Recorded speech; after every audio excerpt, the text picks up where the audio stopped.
United masih pantau Osimhen. Man United dikabarkan kembali membuka opsi untuk merekrut striker baru mereka pada striker Napoli, Victor Osimhen.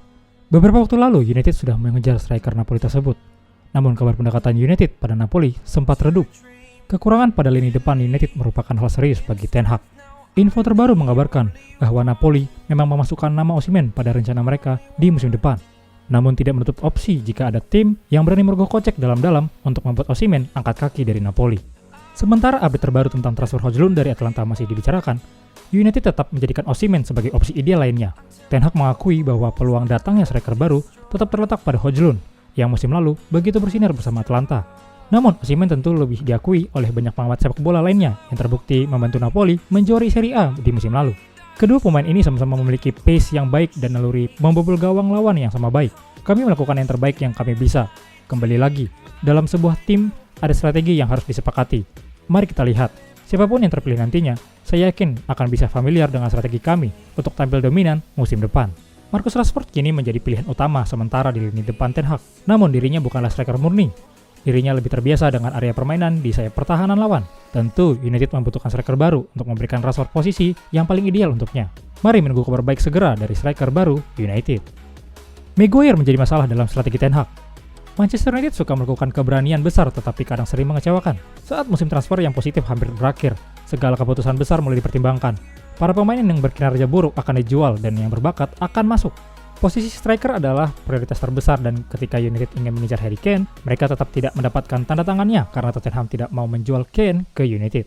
Musim Liga Premier yang baru tinggal sebulan lagi dan United belum bisa mengatasi posisi mereka yang paling bermasalah setelah menjalani musim di mana mereka berjuang untuk mencetak gol. Alih-alih fokus mengarah pada mendatangkan Mason Mount yang bisa menjadi penandatanganan yang bagus. Dan sekarang mereka memiliki masalah yang lebih besar di tangan mereka saat mereka berjuang untuk menggantikan David De Gea setelah kepergiannya yang tidak terbendung. Dan siapa lagi yang berhasil disingkirkan United sejauh ini? Dua bek yang dilepas tidak berada di dekat tim dan sekarang seorang gelandang muda yang menjanjikan dengan harga kurang dari 1 juta. United cukup mengerikan menjual pemain selama bertahun-tahun dan tren tampaknya terus berlanjut. Akar masalahnya ada dua. United telah memberikan kontrak yang sangat murah hati dengan gaji yang tinggi dan tahun yang panjang kepada pemain yang tidak layak dan dapat dimengerti bahwa mereka sering tidak mau kehilangan hutang mereka. Kemudian ketakutan yang membingungkan akan kehilangan pemain dengan harga murah atau tanpa biaya menyebabkan mereka menetapkan harga permintaan yang konyol yang tidak akan pernah dibayar. Seolah-olah mereka sedang berdoa klub Arab Saudi yang naif akan datang menelepon. Tetapi bahkan klub-klub itu dengan sumber daya mereka yang tidak terbatas pasti akan menolak permintaan harga 50 juta pounds yang konyol untuk Harry Maguire. Manchester Evening Sport memahami betapa United menghargai bek tengah mereka yang berusia 30 tahun itu dengan sangat rendah, sehingga bek kiri sering dimainkan di depannya musim lalu. Maguire masih mempertahankan level tinggi untuk Inggris, tetapi telah menjadi bahan tertawan di Old Trafford, dengan musimnya masih dipenuhi kesalahan meskipun hanya membuat 16 pertandingan sebagai starter di semua kompetisi. Sehingga Ten Hag kini mulai mencari klub yang ingin menampung Maguire, serta mulai mempertimbangkan Bruno Fernandes sebagai pemain yang memimpin tim di lapangan. Fernandes adalah kapten dalam segala hal kecuali namanya. Dia bersama-sama mengangkat piala Carabao dengan Maguire. Dia sering memikul beban menghadapi media setelah berencana dan level penampilannya menjadi ban kapten. Fernandes adalah salah satu pemain Ten Hag yang paling terpercaya. Setelah memainkan 59 pertandingan konyol musim lalu dan itu akan lebih parah jika bukan karena beberapa skorsing dan dia adalah pemimpin de facto tim sekarang. Saatnya diresmikan. Demi kejelasan dan keharmonisan skuad, Fernandes perlu diberikan ban kapten meski Maguire tetap bertahan di klub. Final stage dari transfer Onana.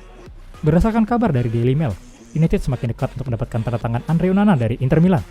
Tawaran United pada Onana kini berada di angka 40 juta pounds, yang mana angka ini hanya berbeda sedikit dengan harapan dari Inter Milan. Pembicaraan intens sudah dilakukan dengan Onana, serta pernyataan sepakat juga sudah terjadi antara sang pemain dengan United. Kini, sega tentang pencarian kiper nomor 1 United masih berlanjut ke tahap akhir. Diyakini transfer akan segera terjadi, karena Inter Milan juga sudah mulai mendekati kiper Bayern Munchen, Sommer, menurut kabar dari Fabrizio Romano. Keyakinan Inter Milan untuk mencari kiper baru menunjukkan tidak ada keraguan dari pihak Inter Milan untuk melepas Andre Onana. Namun Inter Milan tetap berusaha mendapatkan harga terbaik untuk mereka, sehingga mendatangkan kiper pengganti bukan jadi masalah besar.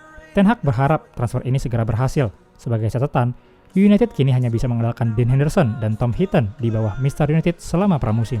Ten Hag ingin Andre Onana segera mendarat di United dan bisa segera familiar dengan permainan United sekarang ini. Di media sosial, para fans United bermunculan dengan postingan dan komentar tentang harapan besar mereka untuk melihat Fabrizio Romano memberikan pernyataan "Here we go" pada transfer Onana ini. Mari kita tunggu kabar terbaru nantinya. Persiapan United melawan Leeds United Rabu malam.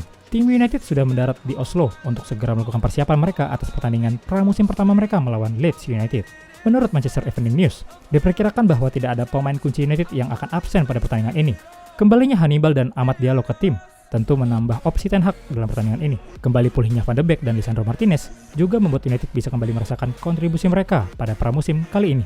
United juga sudah bisa memainkan Mason Mount untuk segera bisa menampilkan pertandingan terbaiknya bagi United. Kehadiran Mason Mount juga disertai dengan harapan untuk bisa langsung berkolaborasi dengan Casemiro dan Bruno Fernandes. Di lini depan, sembari menunggu kabar kemungkinan transfer Osimhen dan Højlund, United memiliki Sancho, Garnacho, dan Anthony sebagai pemain sayap kunci, sedangkan Rashford dan Martial dipercaya bisa menjadi pemberi daya gedor di striker tengah. Pertandingan melawan Leeds United ini akan dilaksanakan pada Rabu malam, sehingga kita bisa segera menyaksikan pertandingan tersebut dalam hitungan jam. Nantinya, United akan segera terbang ke Edinburgh untuk melakukan persiapan mereka melawan Lyon di 19 Juli mendatang. SGR Mancunian, jangan lupa like dan subscribe untuk mendapatkan info terbaru Manchester United lainnya. Glory Man United, salam SGR United Updates. United.